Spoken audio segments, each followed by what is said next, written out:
ओम श्री गुरुवे नमः। प्रणाम भगवान। मैं अमृत का सागर, ब्रह्म विद्या का अद्भुत ग्रंथ, परम पूज्य ब्रह्मनिष्ठ स्वामी निरंजन देव जी महाराज का। और आज का टॉपिक भगवान, जगत जगन्नाथ ही जानो। जगत में घड़ा बनाना है तो सर्वप्रथम कुम्हार दंड चक्र पानी तथा उपादान कारण मिट्टी चाहिए। बिना मिट्टी के घड़ा कार्य की प्रतीति नहीं हो सकती। अलंकार बनाने हेतु उसका उपादान स्वर्ण चाहिए। बिना स्वर्ण अलंकार कार्य की प्रतीति नहीं हो सकती। तब जो कार्य प्रतीत है वह अपने उपादान कारण से भिन्न नहीं है, बल्कि उपादान स्वरूप ही है। अर्थात घड़ा मिट्टी एवं अलंकार स्वर्ण रूप ही है। घड़ा दर्शन में मिट्टी एवं अलंकार दर्शन में स्वर्ण ही भास रहा है। घड़ा दर्शन में मिट्टी एवं अलंकार दर्शन में स्वर्ण ही भास रहा है। इस प्रकार कार्य कारण एक रूप ही है। अब जगत पदार्थों में उपादान कारण एवं निमित्त कारण पृथक पृथक होते हैं। अलंकारों का निमित्त कारण स्वर्णकार एवं घड़े से उसका निमित्त कारण कुम्हार पृथक है। इस प्रकार समस्त कार्यों का उपादान कारण उस नाम रूप कार्य से अभिन्न है, किंतु जगत पदार्थों में निमित्त कारण बनाने वाला एवं बनाने में काम आने वाले सहयोगी साधन भिन्न ही होते हैं। परंतु जगत का उपादान कारण एवं निमित्त कारण एक जगदीश ईश्वर ही है। जैसे घड़े के लिए मिट्टी, अलंकारों के लिए स्वर्ण की तरह ईश्वर को कोई पृथक धातु जगत उत्पत्ति हेतु नहीं लाना पड़ा।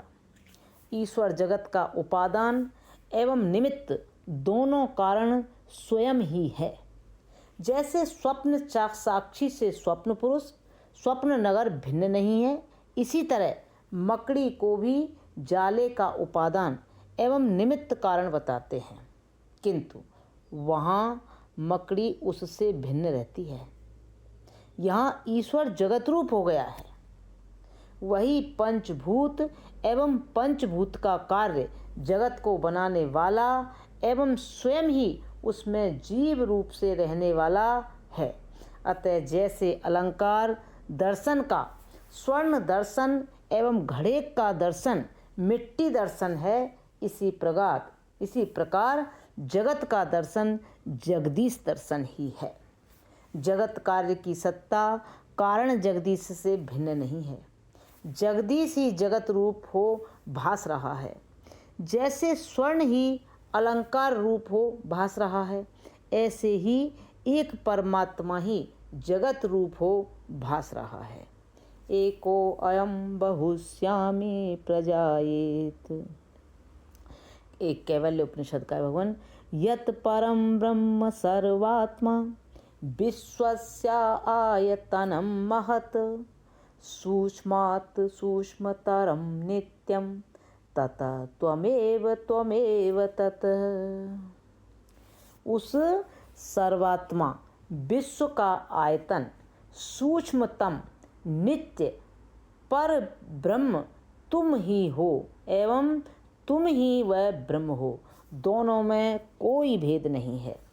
ज्ञान मात्र परम ब्रह्म परमात्मेश्वर पुमान। श्रीमद् भागवत गीता, श्रीमद् भागवत पुराण। अच्छा, श्रीमद् गीता नहीं, श्रीमद् भागवत पुराण, बड़ा भा। ज्ञानी ही पर ब्रह्म है। उसी का दूसरा नाम परमात्मा पुरुष आत्मा ईश्वर है। ज्ञान मात्रम परम ब्रह्म परमात्मेश्वर पुमान। ज्ञानी ही परब्रह्म है। उसी का दूसरा नाम परमात्मा पुरुष आत्मा ईश्वर है। तीर्थानि तोय पूर्णानि देवापाषाण मृण्मयः आत्मानं ये न पश्यन्ति ते न पश्यन्ति तत्पुरम्। स्कंद पुराण का है। भगवान कह रहे हैं तीर्थों की महिमा जल एवं देवता मिट्टी पत्थर से निर्मित है। तीर्थों की महिमा जल एवं देवता मिट्टी पत्थर से निर्मित है, जिन्होंने अपने देहस्थ हृदय तीर्थ में आत्मदेव का दर्शन नहीं करके केवल बाह्य तीर्थ एवं बाह्य देवता की पूजा की है, सेवा पूजा की है, उनके लिए परमात्मा साक्षात्कार दुर्लभ है। आत्मा ही तीर्थ है, उसी में आवागमन करो, उसी में अवगाहन करो, तीर्थ के लिए बाहर मत भटकते फिरो। प्रणाम भगवान। अब यहाँ से आगे कल लेंगे नेक्स्ट। ओम शांति शांति शांति।